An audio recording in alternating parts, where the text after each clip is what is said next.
Hello friends, good morning. Welcome back to my YouTube channel Ankit Chul. आज हम लोग पढ़ेंगे क्लास 7 सिविक्स चैप्टर 6 हमारे आसपास के बाजार का क्वेश्चन आंसर करेंगे। चलिए तो बिना देरी के इस वीडियो को स्टार्ट करते हैं। तो फ्रेंड्स, आप लोग ये जो ऑब्जेक्टिव देखना, ऑब्जेक्टिव इसको आप लोग डिस्क्रिप्शन में इसका आंसर मिल जाएगा।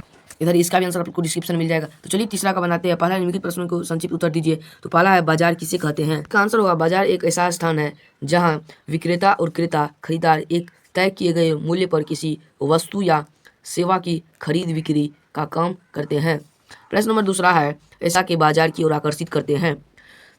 पहला होगा वस्तुओं और सेवाओं की उपलब्धता। हमें अपने दैनिक जीवन में ब्रेड, जैम, चीनी, कपड़े, दवाइयाँ, किताबें, सिलाई की सुविधाएं आदि की आवश्यकता बाजार से ही प्राप्त होती है। दूसरा, उत्पादों की गुणवत्ता।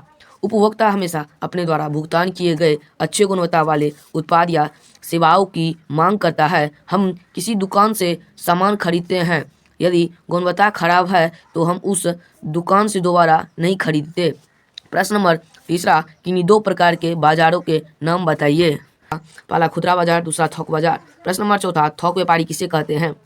थोक व्यापारी सीधे उत्पादकों या विनिर्माताओं से बहुत अधिक मात्रा में वस्तुओं की खरीद करते हैं और इसे पुनः बिक्री के लिए विक्रेताओं को बेचता है, उसे थोक व्यापारी कहा जाता है। प्रश्न नंबर पाँचवा, घूम फिर कर माल बेचने वाला व्यापारी किसे कहते हैं।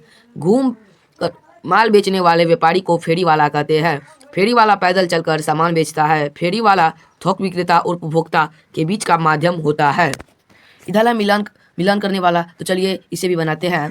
तो पहला है डबल रोटी, जैम, चीनी, तो इसका आंसर होगा दैनिक उपयोग की वस्तुएं। दूसरा ऋण, कर्ज। तीसरा ब्रांड युक्त उत्पाद प्रायः महंगे होते हैं। चौथा फेरी वाला खुदरा व्यापारी, गलियों में घूमकर सामान बेचने वाले। पांचवा स्टॉल प्रायः लकड़ी के बने होते हैं। अगर आपको राइटिंग समझ नहीं आता है तो आप कमेंट कर सकते हैं, जिससे कि आपको इसका आंसर डिस्क्रिप्शन में भी मिल सकता है। प्रश्न नंबर पाँचवा है हमें बाजार की आवश्यकता क्यों पड़ती है। आप लोग यहाँ देख सकते हैं, यह प्रश्न नंबर पाँचवा है और यही इसका भी प्रश्न बनाएंगे, लास्ट का है। चलिए बनाते हैं। तो प्रश्न नंबर पहला का आंसर होगा हमें बाजार की आवश्यकता हमारे दैनिक जीवन से संबंधित सभी वस्तुएं बाजार से ही मिलते हैं, चाहे वह खाने से लेकर दवाई का सामान क्यों ना हो। तो अगर बाजार नहीं रहेगा तो हम सामान कहाँ से खरीदेंगे। प्रश्न नंबर दूसरा है ऋण सुविधा से अधिकाधिक खरीदार किसी दुकान की ओर आकर्षित होते हैं और इससे दुकानदार को भी लाभ पहुंचता है। ऐसा किस लिए होता है। ऋण सुविधा खरीदारों को आकर्षित करती है क्योंकि उन्हें तत्काल भुगतान नहीं करना पड़ता है, उसे कुछ समय मिल जाता है, 1 माह 2 माह। इससे दुकानदार को भी लाभ पहुंचता है क्योंकि ग्राहक उसकी दुकान से बंद जाता है। तो यही होगा इसका आंसर। प्रश्न नंबर तीसरा है थोक विक्रेता के किन्हीं 4 कार्यों का उल्लेख कीजिए। थोक विक्रेता के 4 कार्य का उल्लेख है। पहला, थोक व्यापारी किसी एक प्रकार का उत्पाद बेचता है, जैसे कि फल, अनाज या कपड़े आदि। दूसरा, उसके पास अपनी वस्तुओं को रखने के लिए गोदाम या भंडारगिरी होते हैं। तीसरा, वह वस्तुओं की वितरण प्रणाली की एक अत्यधिक कड़ी है। और चौथा, वह निर्माताओं और खुदरा विक्रेताओं को उपयुक्त सूचनाएं और सलाह देता है।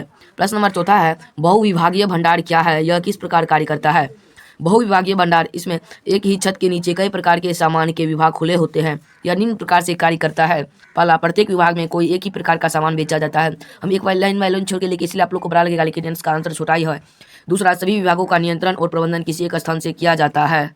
तीसरा, बहुविभागीय भंडारों के मालिक उपभोक्ताओं को उनकी जरूरत की सभी चीजें एक ही स्थान पर उपलब्ध कराना चाहते हैं।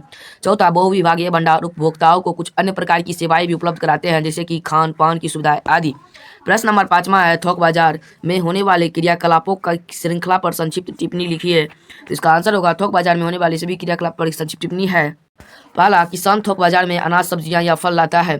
थोक व्यापारी अच्छी कीमत मिलने पर तुरंत खुदरा विक्रेताओं को उत्पाद बेच सकता है।